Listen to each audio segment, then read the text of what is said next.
Hello and welcome back to Bookish Brits. My name is Michelle and I thought that today, now that we're into April, I might talk to you about my top 10 favourite books that I've read so far in 2015. Maybe in another 3, 6 and 9 months time I will continue to update you on what I've been reading and what my favourite books have been so far this year.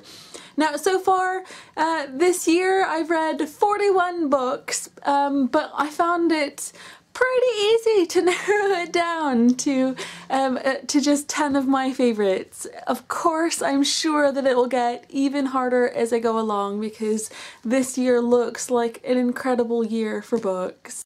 So anyway, here we go, my top 10 favourite books so far this year. The first book that I'm going to choose is this one, A Court of Thorns and Roses by Sarah J. Maas. I remember when it was first announced, I wasn't all that excited about reading it, and then a copy of this book was sent to me as sort of just unexpectedly, and I thought, you know what, I'm going to give this a go, and I really fell in love with it. As you all know, it is a fantasy retelling of Beauty and the Beast, and it's incredible. I loved the two main characters, I loved the world, I loved the really impossible choices that were made. I thought it was really interesting and I can't wait to read more. Next up on my list of favourites is I'll Give You the Sun by Jandy Nelson.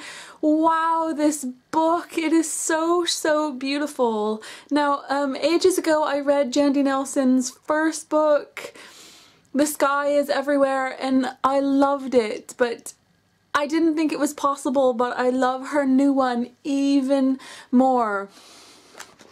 It's got two perspectives and it jumps around a little bit in time, but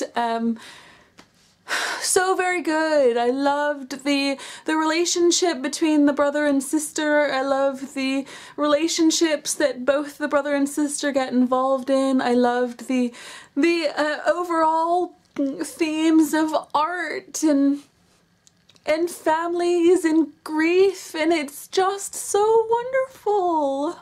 Another book that I really loved, but I don't have physical copies of the book, is All the Rage by Courtney Summers. Courtney Summers is one of my favourite authors just in general, but All the Rage was incredible. It's talking about sexual violence and rape culture and women, and it is so very good. It made me feel all the feelings, all of them, but a lot of it was anger at this situation and how this situation is playing out all across the world. And because we're on a Courtney Summers theme, my the fourth book that I wanted to talk to you about today is also by Courtney Summers. This is an ebook only, I believe, and it's a novella. It's called Please Remain Calm, and this is the sequel to her zombie novel, This Is Not a Test.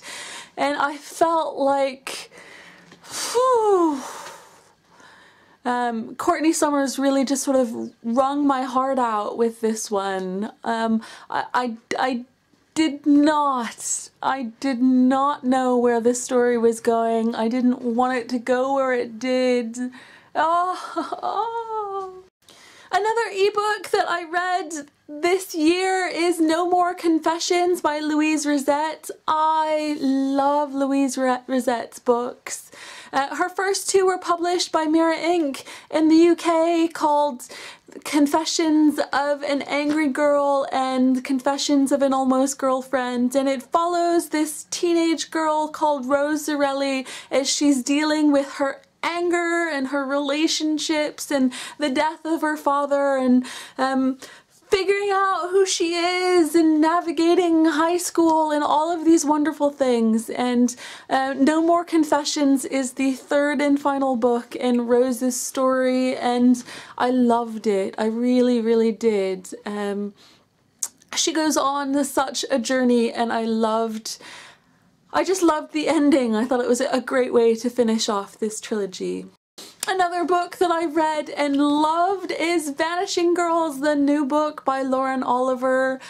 Oh, I love this book, and I love this sort of, I don't know if it's a trend or if I've just recently noticed it, about all of these great books involving siblings. You know, like this one was a great sort of brother-sister one, and this one's about two sisters, and it was just incredible. It deals, like I said, with two sisters after a car accident, and it's really interesting. I love their relationship. I love how this story unfolded. I loved this book entirely.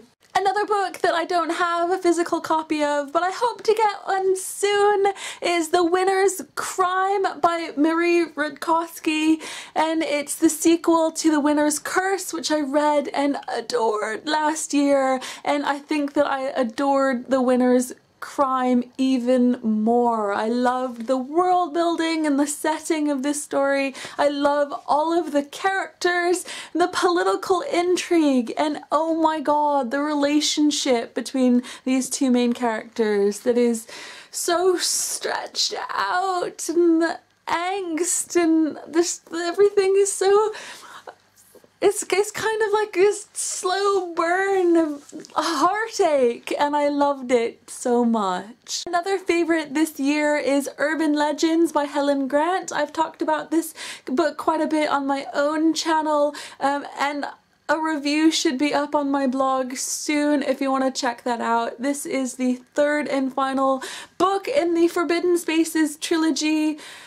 And it's one of my favorites. I really love it. It's set in Belgium, in sort of the Flemish speaking areas of Belgium. The main character is called Virla, and it kind of tells about her growing up and some problems with her family and her relationship with this boy called Chris, and the fact that she keeps running into dangerous things when she goes on these urban exploration trips, and it's so very good. This final book in the trilogy was super intense. I was on the edge of my seat. I was completely worried. I gasped. There were surprises. So very good. The last two books that I wanted to talk to you about today are by the same author, so I'm just gonna clump them together and call them one book, but it is the books by David Levithan that I finally read this year. The first was How They Met, a series of short stories about relationships, and it was so very cute. Like, I read this book and I just smiled and laughed and my heart melted. It was adorable. And then I read Two Boys Kissing, finally. First third in particular, when I thought that like every single word and sentence and paragraph was so moving and emotional and felt incredibly real that I felt like kicking myself for waiting so long to read this. That's a very hopefully short video from me today about some of my favorite reads of 2015 so far. Let me know what would make your list. Have you read any of these books that I've mentioned? Do let me know in comments. Thank you so much for watching, and I will see you again next time.